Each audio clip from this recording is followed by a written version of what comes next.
नमस्कार। आज मैं आपको सुनाने जा रही हूँ माघ महात्म्य का 16वां अध्याय। 15वें अध्याय में हमने सुना कि गंगा यमुना त्रिवेणी में प्रयागराज में माघ महीने में स्नान करने का कितना अधिक महत्व होता है। यहाँ तक कि मनुष्य तो मनुष्य, देवतागण, देवियाँ, अप्सराएँ, सप्तऋषि, तीर्थ सभी माघ स्नान करने के लिए प्रयागराज में जाते हैं। और एक अप्सरा थी कांचन मालिनी, उसने अपने केवल 3 दिन के पुण्य से एक राक्षस को पाप मुक्त कर दिया था। उसने अपने 3 दिन का स्नान का पुण्य उस राक्षस को दे दिया था, जिससे कि वो पाप मुक्त हो गया था। आज हम सुनते हैं इसी कथा को आगे बढ़ते हुए, कांचन मालिनी अप्सरा और राक्षस की कथा। कार्तवीर जी बोले, हे भगवान, वह राक्षस और कांचन मालिनी कौन थे? उसने अपना पुण्य किस प्रकार दिया और उस राक्षस की सद्गति कैसे हुई? हे ब्राह्मण, हे सूर्य रूपी अत्रि पुत्र, आप मेरे इस आश्चर्य को दूर करते हुए कहिए, मेरी शंका का समाधान करिए। दत्तात्रेय जी बोले, हे राजन, इस प्राचीन विचित्र इतिहास को सुनो, जिसके सुनने से वाजपेयी यज्ञ का फल मिलता है। केवल सुनने मात्र से ही हमें इसका बहुत अधिक फल मिलता है। कांचन मालिनी नाम की एक स्वरूपवती अप्सरा थी। एक दिन वह प्रयाग में माघ मास में स्नान करके आकाश मार्ग से शिवजी के मंदिर को जा रही थी। गिरिराज हिमालय पर्वत की निकुंज में एक विशाल रूप में खड़े हुए वृद्ध राक्षस ने गगन मार्ग से जाती हुई उस स्वर्ण कांति के समान तेजस्विनी, सुंदर कटी वाली, बड़े बड़े नेत्रों वाली, चंद्रमुखी, लंबे लंबे केश एवं उठे हुए सुंदर कुचों वाली अप्सरा को देखकर कहा, हे सुंदर केशों वाली, हे पीनप पयोधरे, तुम कौन हो तथा कहाँ से आ रही हो?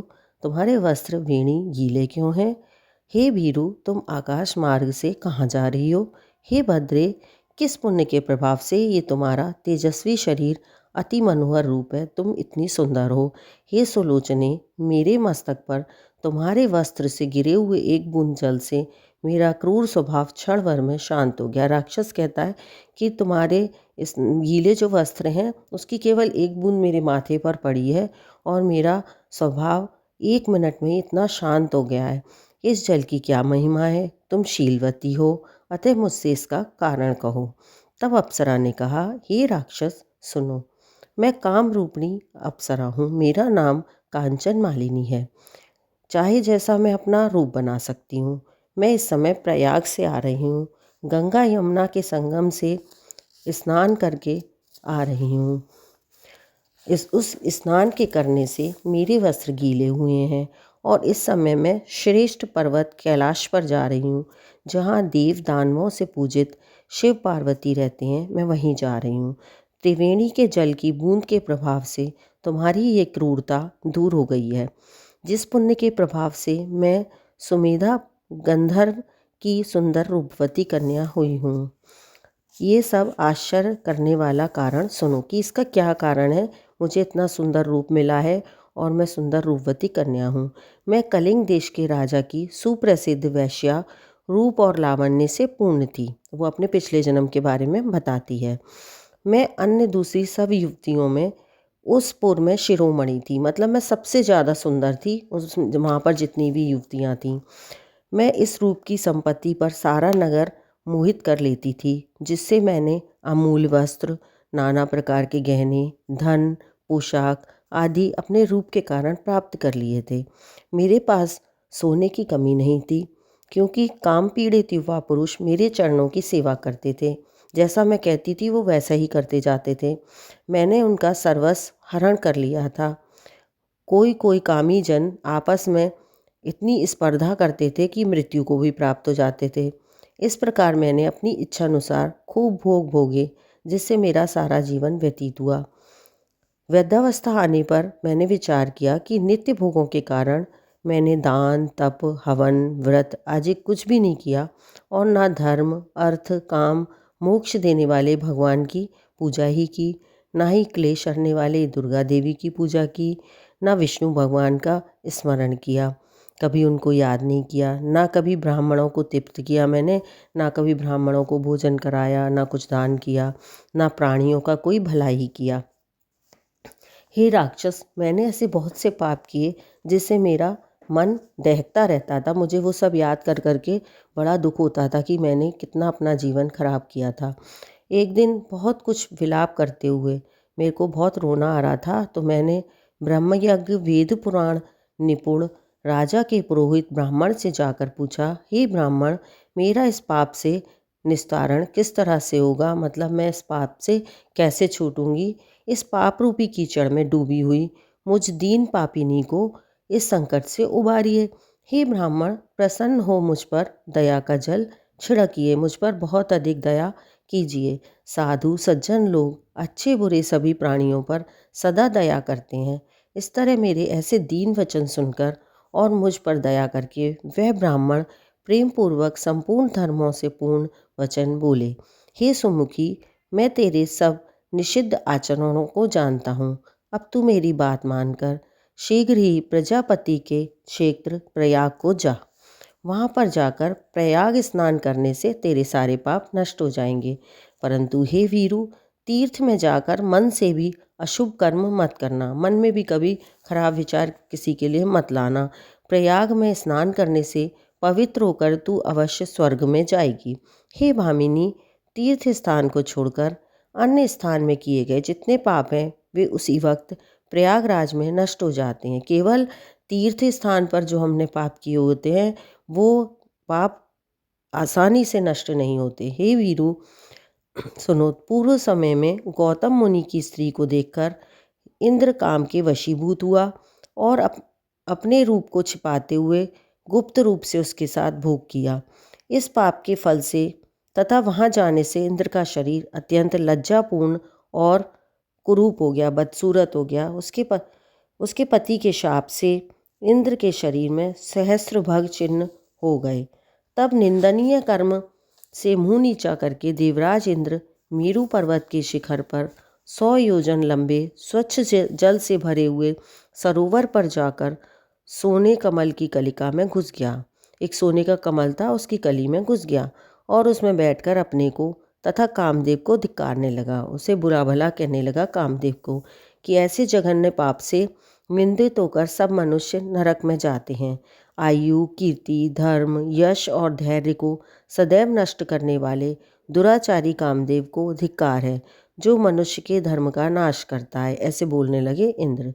ये घोर विपत्तियों का स्थान स्वरूप है, जो देह में स्थित होकर धर्म भ्रष्ट करने वाला ऐसा दुष्ट शत्रु दमन करने योग्य है।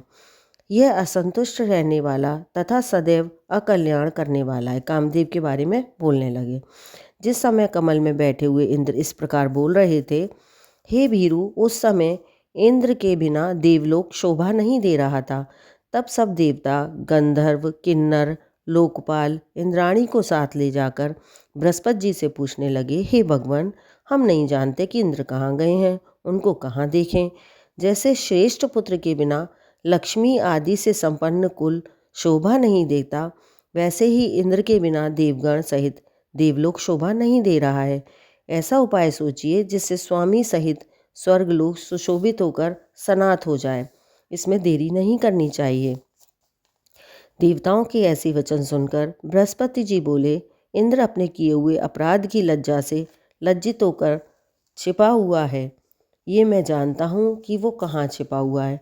इंद्र ने जो बिना विचारे काम किया है वह उसका फल भोग रहा है। जो नीति को छोड़ देता है उन लोगों को भयंकर फल भोगना ही पड़ता है। अरे, राज्य के मद से उन्मत्त हो उसने कर्तव्य तथा अकर्तव्य का कुछ भी विचार नहीं किया। वो अपने राज्य के घमंड में इतना ज़्यादा उन्मत्त हो गया कि उसे क्या करना चाहिए और क्या नहीं, उसने ये कभी सोचा भी नहीं। देववश नष्ट बुद्धि होकर लोग मूर्खता के काम करते हैं, जिनके अपराध से इस लोक और परलोक इन दोनों के पुण्य नष्ट हो जाते हैं।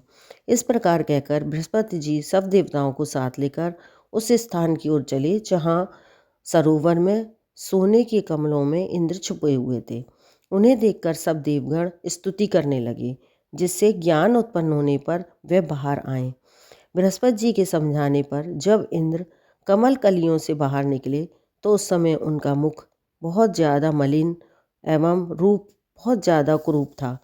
उनकी आंखें शर्म से बंद थीं। इंद्र ने बृहस्पति जी के चरण पकड़कर कहा, हे बृहस्पति जी, आप मेरी रक्षा कर इस पाप से उद्धार होने का उपाय बताइए। इंद्र के वचन सुनकर विप्रवर बृहस्पति जी ने कहा, प्रयाग में स्नान करते ही तुम पाप से छूट जाओगे।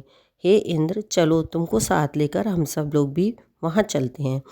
तब पुरोहित को साथ लेकर इंद्र वहाँ गए और प्रयाग तीर्थ में गंगा यमुना के संगम में स्नान करके शीघ्र ही पापों से छूट गए। तब बृहस्पति जी ने प्रसन्न होकर उनको वर देकर कहा, हे इंद्र, हमारे प्रसाद से तुम शीघ्र ही पाप से निर्मुक्त होंगे और अब तुम्हारे शरीर में ये 1000 योनियों के चिन्ह 1000 नेत्र हो जाएंगे। तो इंद्र बृहस्पति जी के आशीर्वाद से 1000 नेत्रों से ऐसे सुशोभित हुए जैसे मानसरोवर कमलों से शोभायमान होता है। तत्पश्चात सब देवताओं और ऋषियों ने इंद्र की पूजा की तथा गंधर्वों से स्तुति किए जाने पर इंद्र अपनी अमरावती नगरी को गए। इस तरह प्रयाग में स्नान करने से इंद्र निष्पाप हो गए। अतएव हे कल्याणी, तुम भी देवताओं से सेवित प्रयागराज पर जाओ। वहाँ जाने से शीघ्र ही तुम्हारे पाप नष्ट हो जाएंगे तथा स्वर्ग की प्राप्ति होगी। जब इतिहास सहित राजगुरु के मुख से ऐसे सुमंगल वचनों को सुना तो मैंने संभ्रम में पड़ी हुई राजा के पुरोहित ब्राह्मण के चरणों में प्रणाम किया।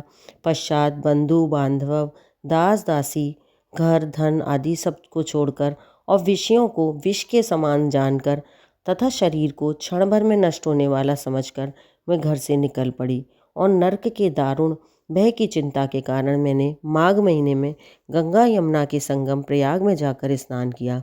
हे वृद्ध निशाचर, हे राक्षस, उस स्नान के महात्म्य को सुनो। 3 दिन के स्नान से मेरे सारे पाप नष्ट हो गए तथा शेष 27 दिन के स्नान के पुण्य से देव योनि पाई मैंने और अब पार्वती जी की प्रिय सखी होकर कैलाश पर्वत पर घूमती रहती हूँ, रमण करती रहती हूँ। परंतु मुझे अपनी जाति का स्मरण बना रहा, लेकिन मुझे अपने पूर्व जन्म का स्मरण बना रहा। तो यह प्रयाग स्नान का ही प्रभाव है। जो इस अध्याय को सुनते हैं, दूसरों को सुनाते हैं, उनके सारे पाप क्षण भर में नष्ट हो जाते हैं। बोलो विष्णु भगवान की जय, लक्ष्मी मैया की जय, माघ महात्म्य की जय। नमस्कार।